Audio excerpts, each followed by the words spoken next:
Imagine you are alive 50,000 years ago. There are no cities, no governments, no wedding rings, no marriage certificates. You wake up in a world of forests, predators, and uncertainty. And yet, somehow, the institution that would eventually shape billions of lives already has its earliest roots. Marriage feels so natural today that most of us never stop to ask a simple question. Why did humans start getting married in the first place? Who invented it? And perhaps more importantly, what problem was marriage actually trying to solve? The answer takes us back to the very beginning of human civilization. Let's start with a surprising fact. For most of human history, people did not live the way we do today. Our ancestors were hunter-gatherers. Small bands of 20 to 50 people moved constantly in search of food and shelter. In these groups, survival was everything. A single winter could wipe out an entire community. A failed hunt could mean starvation, and raising a child was incredibly difficult. Unlike many animals, human babies are born helpless. A newborn deer can walk within hours. A human child may require years of constant care. This created a unique evolutionary challenge. One parent alone often wasn't enough. Researchers believe that long-term pair bonding emerged partly because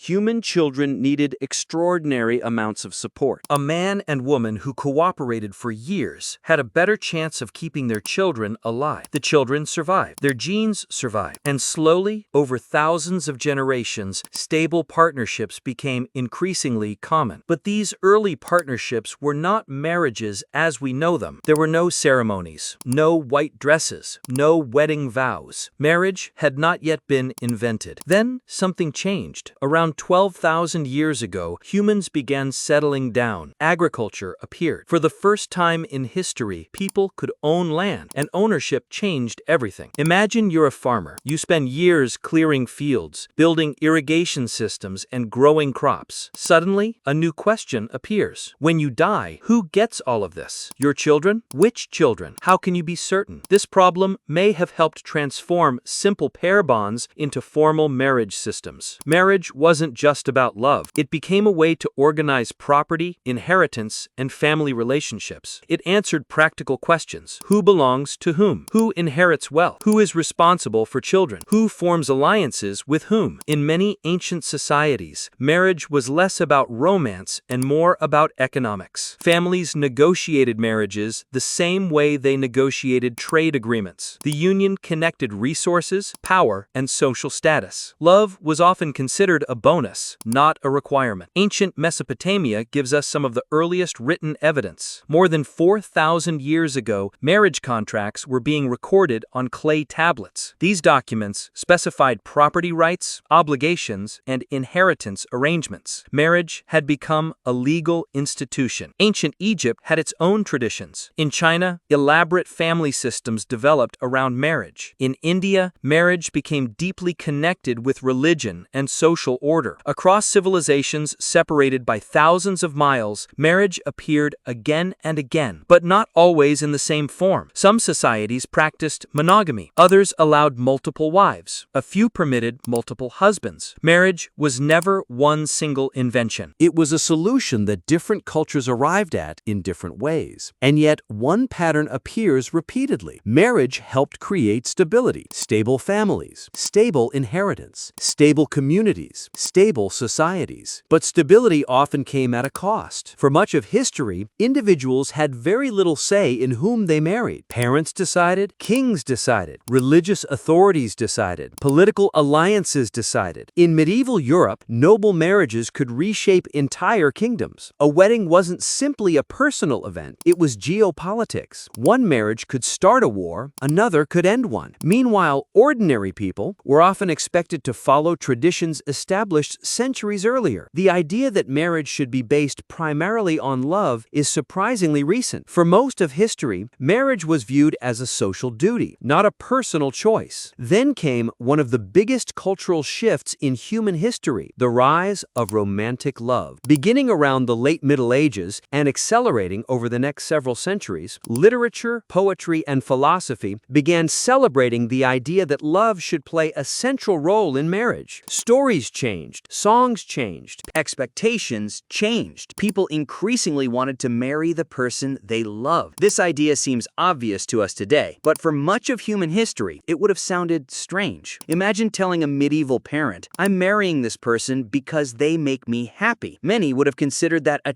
terrible reason. Happiness was temporary. Marriage was supposed to be practical. And yet, the idea spread. By the modern era, love had become one of the most important reasons people married. Today, billions of people view marriage primarily as an emotional bond, a partnership based on affection, trust, and shared values. But even now, traces of its ancient origins remain. Marriage still affects inheritance, property, taxes, citizenship, family structure. The institution has changed dramatically, yet its oldest functions continue to influence modern life. And this leads to a fascinating realization. Marriage was never static. It evolved alongside humanity itself. Hunter-gatherers needed cooperation. Farmers needed inheritance systems. Kingdoms needed alliances. Modern societies emphasize personal choice and emotional fulfillment. Each era reshaped marriage to solve different problems, which raises an uncomfortable question. If marriage has changed so many times before, could it change again? Many historians believe it already is. People marry later than previous generations. Some choose not to marry at all. Technology is changing how relationships form. Social norms continue evolving. The institution that once helped organize ancient farms now exists in a world of smartphones, artificial intelligence, and global communication. The future may reshape marriage in ways we can barely imagine, but perhaps that's exactly what marriage has always done: adapt. Because at its core, marriage is not a fixed tradition frozen in time. It is a human invention, a social technology, one of the oldest systems humans ever created to solve some of life's biggest challenges: love, family, inheritance, cooperation, survival. And that may be the strangest thing about marriage. Not that it exists, but that every generation believes its version is the final version. History suggests otherwise, because from prehistoric campsites to modern cities, marriage has never stopped evolving. And if history is any guide, it probably isn't finished yet.